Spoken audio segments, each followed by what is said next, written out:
Okay, so assuming that everything's placed on there correctly tape-wise, then you're ready for the next step. If your instrument's in tune already, then we can move on to page 6.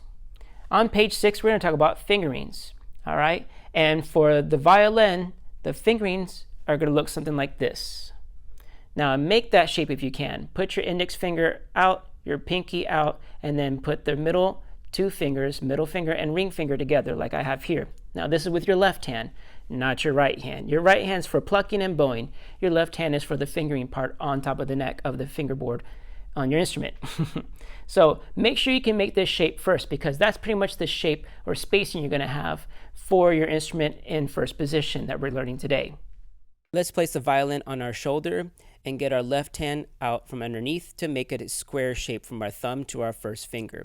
We're going to place our thumbprint along the first tape on the left side of the violin neck, making sure that the thumb is pointed upward and that our knuckle now on the first finger goes along the side of the opposite of the thumb along the nut. So thumb is on the first tape, the knuckle of our first finger is on the nut. Next, we're going to curve our pointer finger like a hook shape and place the tip of our first finger along the first tape next to our thumb on the D string.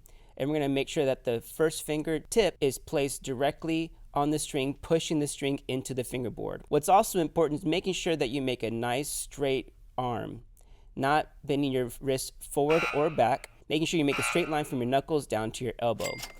Then we're going to place our first 3 fingers down on the fingerboard to play a G. The first finger will go on the first tape, the second finger on the second tape, and the third finger on the third tape, leaving our pinky off the strings, but not underneath the violin or underneath our palm. Then make sure that your elbow is nicely put underneath the violin, not away from you. And that's it.